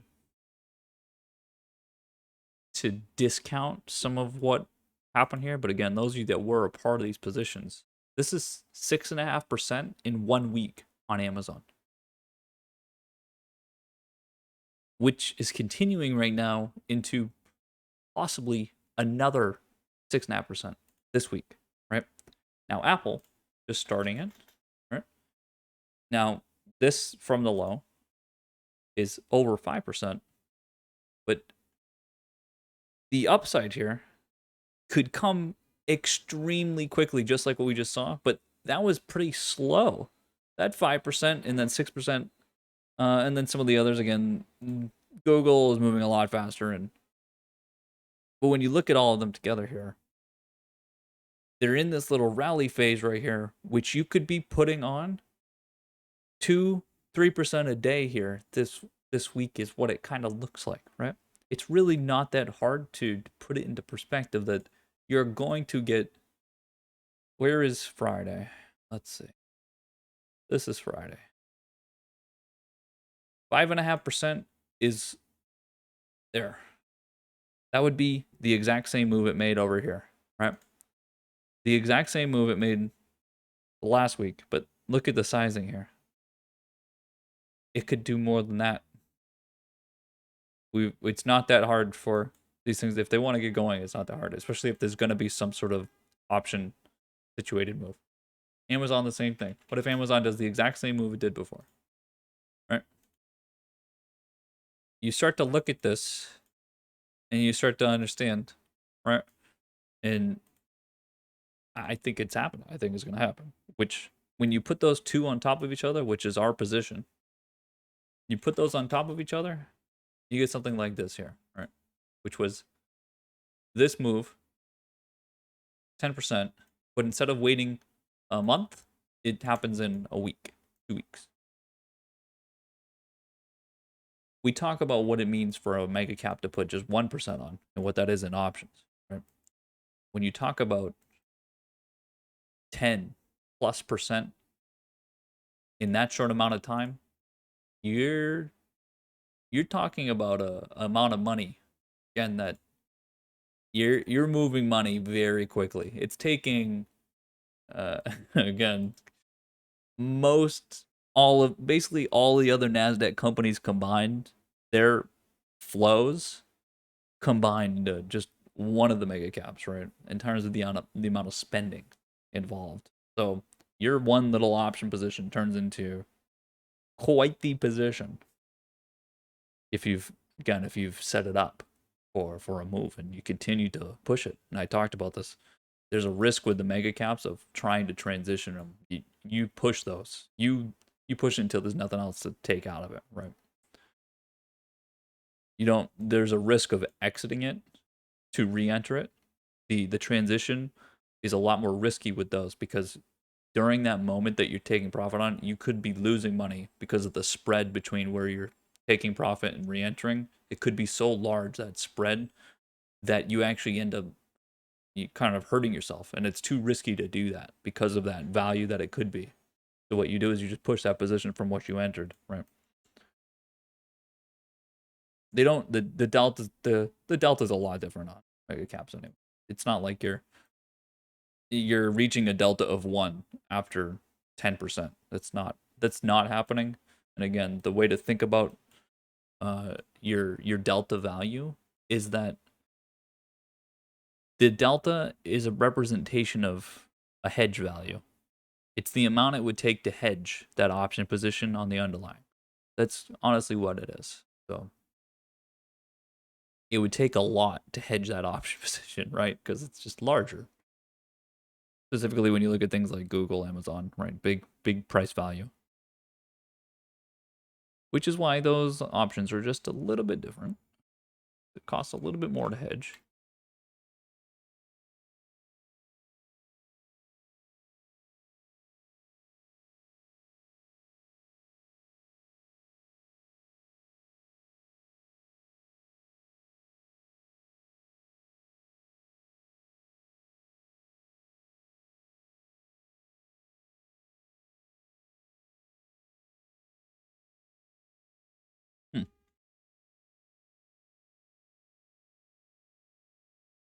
This Facebook chart is just so silly too. I love it.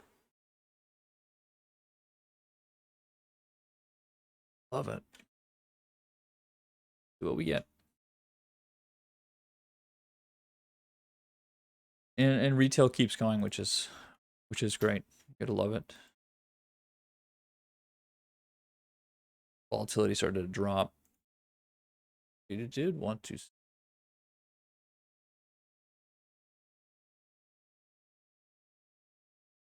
Yields are steady. Bitcoin slowing down.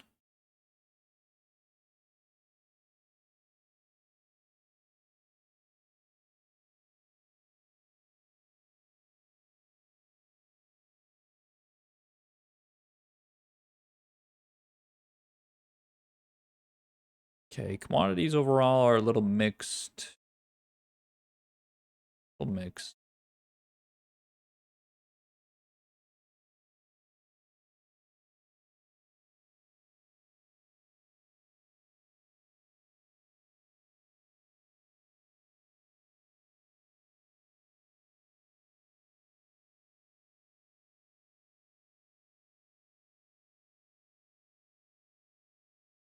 Big growth day. Big growth day. For lunch should be a lot of fun. I think it's gonna be very interesting. Very interesting because I think this trend that we're sort of on the mega caps shouldn't really stop. This These are clearly orders being put through, right? I mean, again, like I said, the value here is such a large amount that it doesn't really stop. So I do see melt ups occurring on the growth side. So Nasdaq's at like 20 basis points up right now, right?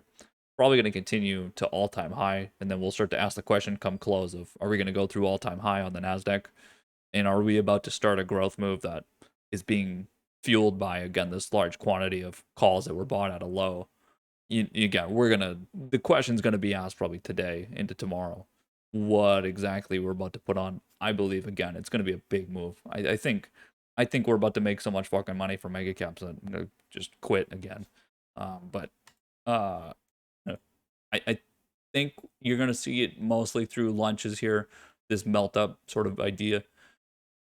The supply and demand, it should still stay very demand heavy because these orders are periodic. It takes a very long time to put a position on. Just like we looked at this morning, somebody posted that thing like, what if you want to buy $2 billion worth of stock?